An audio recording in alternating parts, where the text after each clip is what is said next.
گا سحری کے ٹائم پہ 2 بجے لوگ مائک پکڑ لیں گے.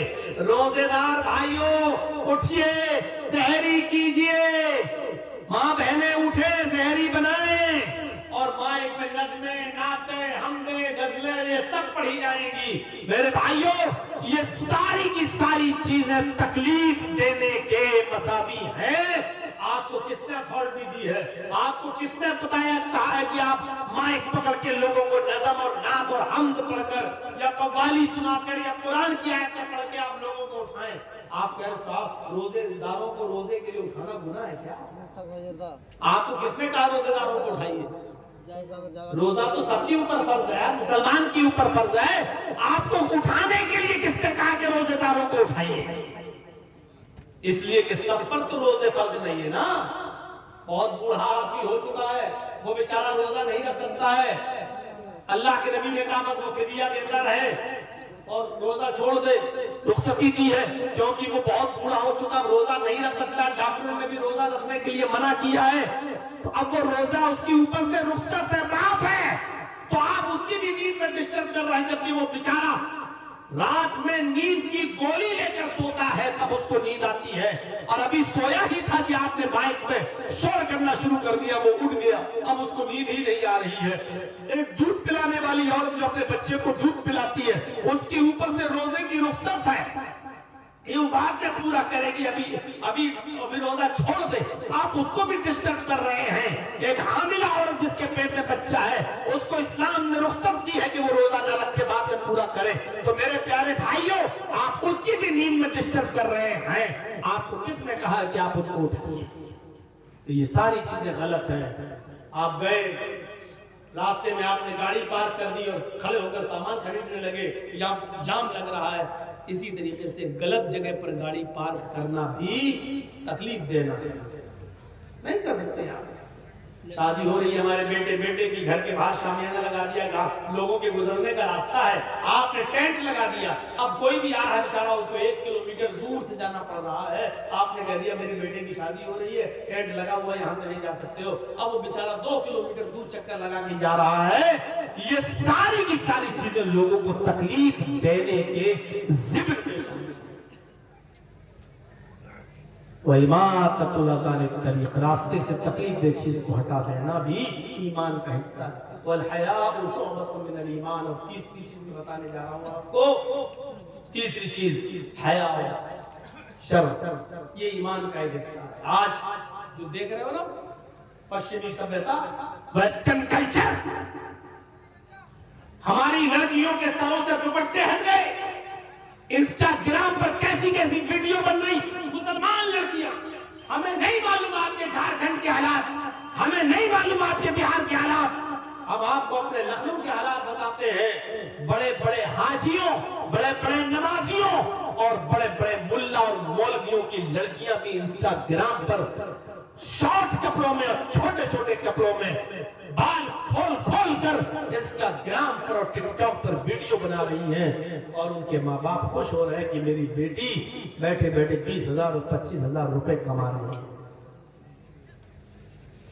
اذا لم تستحی ففعل ما شئت, اگر تیرے اندر سے شرم و حیا نکل گئی, اگر تیرے اندر شرم و حیا نہیں رہی تو تیرا جو دل چاہے وہ کر. میرے بھائیوں شرم و حیا ایک عورت کا زیور ہوتا ہے. شرم و حیا تو مردوں میں بھی ہونی چاہیے, عورتوں میں تو اور زیادہ. مردوں میں جب ہونی چاہیے تو عورتوں میں تو اور زیادہ, لڑکیوں میں تو اور زیادہ. حضرت عائشہ فرماتی ہیں کہ اللہ کے نبی صلی اللہ علیہ وسلم کے اندر اتنی شرم و حیا تھی, اتنی تھی کہ ایک کنواری لڑکی کے اندر اتنی شرم نہیں ہوگی جتنی اللہ کے نبی صلی اللہ علیہ وسلم کے اندر شرم و حیا تھی. غور کرو, وہ ہمارے پیغمبر ہمارے نبی صلی اللہ علیہ وسلم عورتوں کے لیے کیا فرما رہے ہیں. عورتوں کا مسجد میں نماز پڑھنے جانا جائز ہے. عورت اگر اپنے شوہر سے کہے کہ مجھے مسجد میں نماز پڑھنے جانا ہے تو اس کے شوہر کو روکنے کا حق نہیں ہے.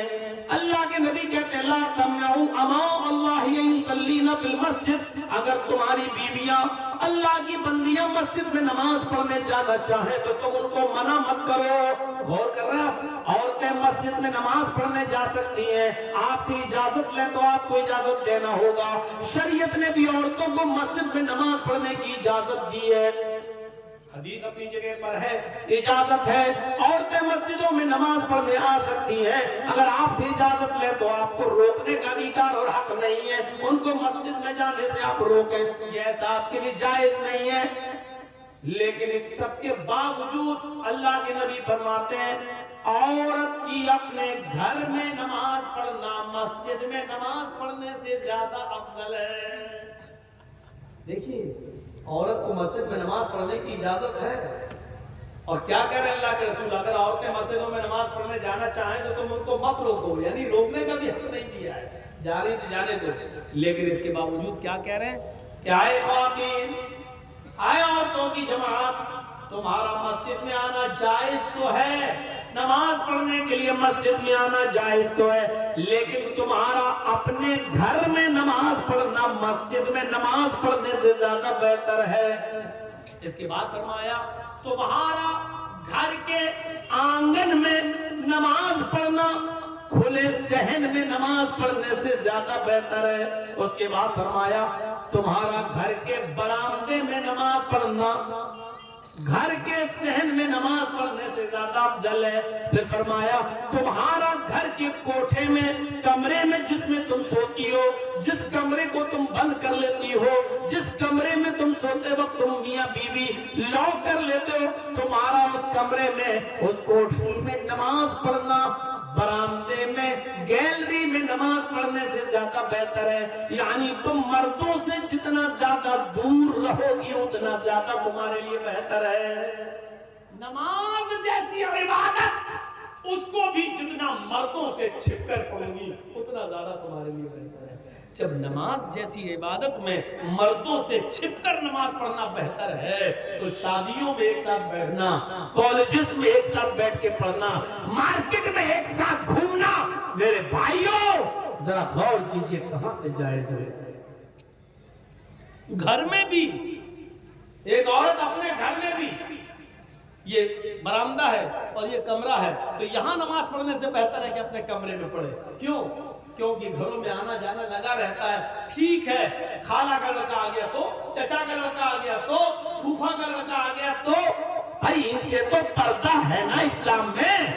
ایک لڑکی کو اپنے خالہ کے لڑکے سے بھی پردہ کرنا ہے، ایک لڑکی کو اپنے چچا کے لڑکے سے بھی پردہ کرنا ہے، ایک لڑکی کو اپنے ماموں کے لڑکے سے بھی پردہ کرنا ہے، ایک لڑکی کو اپنے پھوپھا کے لڑکے سے بھی پردہ کرنا ہے۔ اگر یہ لوگ آ گئے تو فرمایا بہتر ہے کہ گھر کے اندر نماز پڑھے، اور بہتر ہے کہ آنگن میں نماز پڑھنے سے بہتر ہے کہ برآمدے میں پڑھے، اور برآمدے میں نماز پڑھنے سے بہتر ہے کہ وہ اپنے گھر کے کمرے میں، کوٹھے میں نماز پڑھے۔ میرے بھائیوں یہ شرم و حیا کا تقاضا بتایا گیا ہے، شرم و حیا کا۔ اور سنیے، چلو ٹھیک ہے، اب تم اگر مسجد میں ہی آ گئی ہو، جائز ہے تمہارے لیے، تو اب ان کے لیے حکم کیا ہے؟ دیکھیے مسجد میں بھی آ گئی تو کیا کرے گی؟ اللہ کے نبی کا کیا؟ مردوں کے لیے اگلی صف تمہارے لیے سب سے بہتر ہے، مردوں کا پہلا صف میں نماز پڑھنا سب سے افضل ہے۔ بلکہ یہاں تک فرمایا کہ اگر لوگوں کو پتا چل جائے کہ کتنا ثواب ہے پہلی صف میں نماز پڑھنے کا، تو لوگ اس صف میں جانے کے لیے لڑنے لگیں گے، جھگڑا شروع کر لیں گے، تلواریں نکل جائیں گی، میں پہلی صف میں نماز پڑھوں گا، نہیں تم ہٹو، میں پہلے آؤں گا، قرآن اندازی کی نوبت آ جائے گی۔ اتنی زیادہ اہمیت بتائی ہے پہلی صف میں نماز پڑھنے کی۔ لیکن وہی اللہ کے نبی صلی اللہ علیہ وسلم فرماتے ہیں کہ آئے عورتوں، مردوں کی پہلی صف سب سے بہتر ہے۔ خیر الصفوف الرجال اولها وشرها آخرها، مردوں کی اول صف ثواب کے اعتبار سے سب سے بہتر ہے، اور ثواب نہ پانے کے اعتبار سے سب سے بری صف سب سے آخری صف ہے، سب سے پچھلی والی صف ثواب کے اعتبار سے سب سے بیکار صف ہے۔ لیکن عورتوں سے کیا کہا؟ اے خواتین، اے عورتوں، خیر الصفوف النساء آخرها وشرها اولها، اے عورتوں تمہارے لیے پچھلی صف، یعنی عورتوں کی پچھلی صف سب سے بہتر صف ہے، اور آگے والی صف سب سے بیکار اور سب سے بری صف ہے۔ ججی صاحب نماز پڑھا رہے ہیں، میرے پیچھے 5 صفیں لگی ہوئی ہیں مردوں کی، اس کے بعد پردہ پڑا ہوا ہے، اس کے بعد عورتوں کی صف لگی ہوئی ہے، عورتیں بھی 5 صفیں ہیں ان کی